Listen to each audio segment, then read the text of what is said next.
संतोषी माता की जय। नमस्कार दोस्तों, स्वागत है आपका मेरे YouTube चैनल आर के भक्ति में। दोस्तों, मैं आज आपको संतोषी माता की व्रत कथा सुनाऊंगा।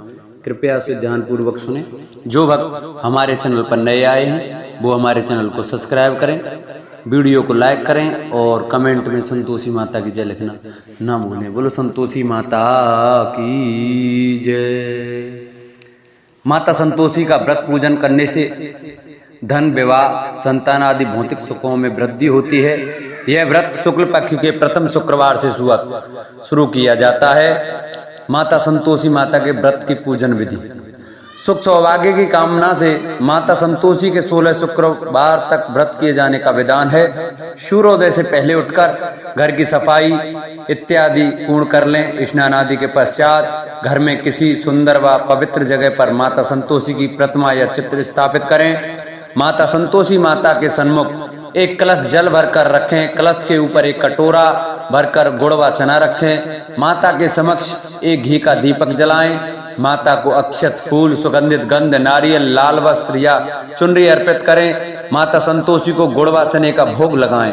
संतोषी माता की जय बोलकर माता की कथा आरंभ करें। इस व्रत को करने वाला, कथा कहने व सुनने वाला समय हाथ में गुड़ और भुने हुए चने रखें। सुनने वाला प्रकट संतोषी माता की जय इस प्रकार जय जयकार मुख से बोलता जावे। कथा समाप्त होने पर हाथ का गुड़ और चना गाय को खिला देवे। कलश के ऊपर रखा गुड़ और चना सभी को प्रसाद के रूप में बांट देवे।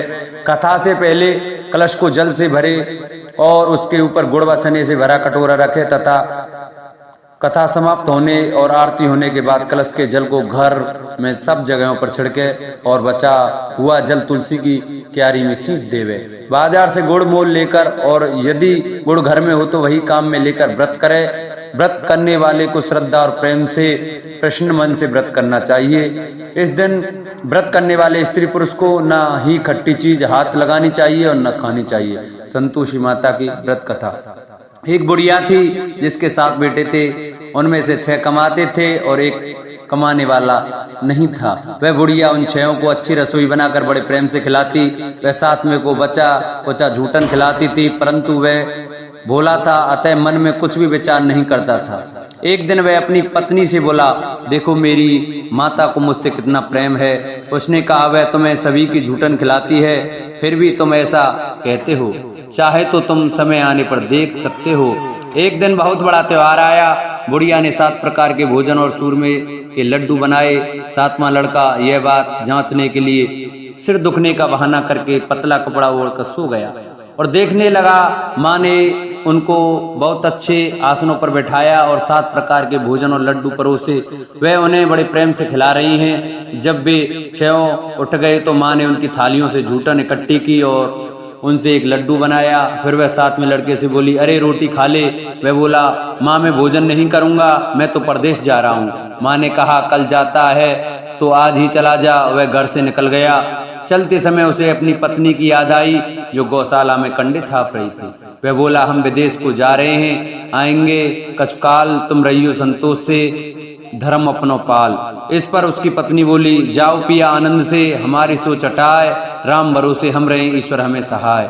देव ने सानी आपनी, देख धरू में धीर, सुध हमारी ना विसारियो, रखियो मन गंभीर। इस पर वह लड़का बोला, मेरे पास कुछ नहीं है, यह अंगूठी है सो ले और मुझे भी अपनी कोई निशानी दे। वह बोली, मेरे पास क्या है, यह गोबर भरे हाथ हैं। यह कहकर उसने उसकी पीठ पर गोबर भरे हाथ की थाप मार दी। वह लड़का चल दिया।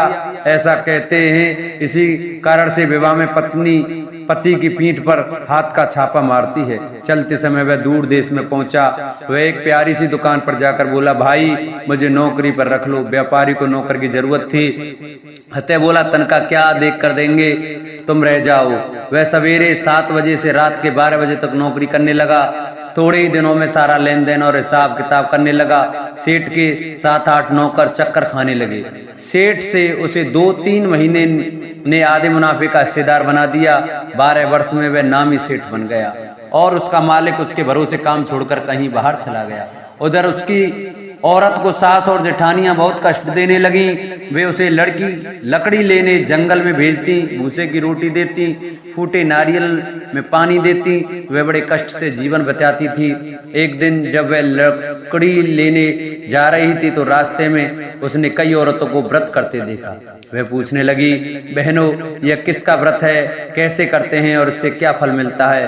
तो एक स्त्री बोली, यह संतोषी माता का व्रत है। इसके करने से मनोवांछित फल मिलता है। इससे गरीबी, मन की चिंताएं, राज के मुकदमे, कलह रोग नष्ट होते हैं और संतान सुख, धन, प्रसन्नता, शांति, मन पसंद वर मिले, वार गए हुए पति के दर्शन होते हैं। उसने उसे व्रत करने की विधि बता दी। उसने रास्ते में सारी लकड़ियां बेच दी व गुड़ और चना ले लिया। उसने व्रत करने की तैयारी की। उसने सामने एक मंदिर देखा तो पूछने लगी, यह मंदिर किसका है? वह कहने लगी, यह संतोषी माता का मंदिर है। वह मंदिर में गई और माता के चरणों में लौटने लगी। वह दुखी होकर विनती करने लगी, माँ, मैं अज्ञानी हूँ, मैं बहुत दुखी हूँ, मैं तुम्हारी शरण में हूँ, मेरा दुख दूर करो। माता को दया आ गई। एक शुक्रवार को उसके पति का पत्र आया और अगले शुक्रवार को पति का भेजा हुआ धन मिला। अब तो जेठ जेठानी और सास नाक सिकोड़ने के कहने लगे, अब तो इसकी खातिरदारी बढ़ेगी, यह बुलाने पर भी नहीं बोलेगी। वह बोली, पत्र और धन आवे तो सभी को अच्छा है। उसकी आंखों में आंसू आ गए। वह मंदिर में गई और माता के चरणों में गिरकर बोली, हे माँ, मैंने तुमसे पैसा कम मांगा था, मुझे तो अपना स्वाग चाहिए। मैं तो अपने स्वामी के दर्शन और सेवा करना मांगती हूँ। तब माता ने प्रसन्न होकर कहा, जा बेटी, तेरा पति आवेगा। वह बड़ी प्रसन्नता से घर गई और घर का काम काज करने लगी। उधर संतोषी माता ने उसके पति को स्वप्न में घर जाने और पत्नी की याद दिलाई। उसने कहा, माँ, मैं कैसे जाऊं, परदेश की बात है, लेन देन का कोई हिसाब नहीं है। माँ ने कहा, मेरी बात मान, सवेरे नहा धोकर मेरा नाम लेकर घी का दीपक जलाकर दंडवत करके दुकान पर बैठना। देखते देखते सारा लेन देन साफ हो जाएगा, धन का ढेर लग जाएगा। सवेरे उसने अपने स्वप्न की बात सभी से कही तो सब दिल्ली की उड़ाने लगे। वे कहने लगे कि कहीं सपने की भी सत्य होते हैं। पर एक बूढ़े ने कहा, भाई, जैसे माता ने कहा है वैसे करने में का डर है। उसने नहा धोकर माता को दंडवत करके घी का दीपक जलाया और दुकान पर जाकर बैठ गया।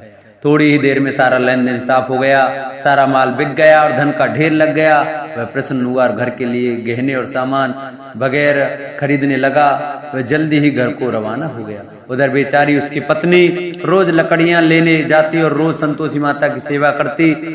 उसने माता से पूछा, हे माँ, यह धूल कैसी उड़ रही है? माता ने कहा, तेरा पति आ रहा है, तू लकड़ियों के 3 बोझ बना ले, एक नदी के किनारे पर रख, एक यहाँ रख और तीसरा अपने सिर पर रख ले। तेरे पति के दिल में उस लकड़ी के गट्ठे को देखकर मोह पैदा होगा। जब वह यहाँ रुककर नाश्ता पानी करके घर जाएगा तब तू लकड़ियां उठाकर घर जाना और चौक के बीच में गट्ठा डालकर जोर जोर से 3 आवाजें लगाना, सासू जी, लकड़ियों का गट्ठा लो, भूसे की रोटी दो और नारियल के खोपड़े में पानी दो। आज मेहमान कौन आया है? इसने माँ के चरण छुए और उसके कहे अनुसार सारा कार्य किया। वह तीसरा गट्ठा लेकर घर गई और चौक में डालकर कहने लगी, सासू जी, लकड़ियां का गट्ठा लो, भूसे की रोटी दो, नारियल के खोपड़े में पानी दो, आज मेहमान कौन आया है? यह सुनकर सास बाहर आकर कपट भरे वचनों से उसके दिए हुए कष्टों को भुलाने के लिए कहने लगी, बेटी, तेरा पति आया है, आ मीठा भात और भोजन कर और गहने कपड़े पहन। अपनी माँ के ऐसे वचन सुनकर उसका पति बाहर आया और अपनी पत्नी के हाथ में अंगूठी देखकर व्याकुल हो उठा। उसने पूछा, यह कौन है? माँ ने कहा, यह तेरी बहू है। आज 12 बरस हो गई, यह दिन भर घूमती फिरती है, काम काज करती नहीं है, तुझे देखकर नखरे करती है। वह बोला, ठीक है, मैंने तुझे और इसे देख लिया, अब मुझे दूसरे घर की चाबी दे दो, मैं उसमें रहूंगा। माँ ने कहा, ठीक है, तेरी जैसी मर्जी। और उसने चाबियों का गुच्छा पटक दिया। उसने अपना सारा सामान तीसरी मंजिल के ऊपर कमरे में रख दिया। एक ही दिन में वे राजा के समान ठाट बाट वाले बन गए। इतने में अगला शुक्रवार आया। बहू ने अपने पत्नी से कहा, मुझे संतोषी माता के व्रत का उद्यापन करना है। वह बोला, बहुत अच्छा, खुशी से कर ले। जल्दी ही उद्यापन की तैयारी करने लगी। उसने जेठ के लड़कों को जिमने के लिए कहा। उन्होंने मान लिया। पीछे से जेठानिया ने अपने बच्चे को सिखा दिया, तुम खटाई मांगना जिससे उसका उद्यापन पूरा ना हो। लड़कों ने जिम कर खटाई मांगी। बहू कहने लगी, भाई, खटाई किसी को नहीं दी जाएगी, यह तो संतोषी माता का प्रसाद है। लड़के खड़े हो गए और बोले पैसा लाओ। वह भोली कुछ ना समझ सकी उनका क्या भेद है, उसने पैसे दे दिए और वे इमली की खटाई मांगकर खाने लगे। इस पर संतोषी माता ने उस पर रोष किया। राजा के दूत उसके पति को पकड़ कर ले गए। वह बेचारी बड़ी दुखी हुई और रोती हुई माता जी के मंदिर में गई और उनके चरणों में गिरकर कहने लगी, हे माता, यह क्या किया?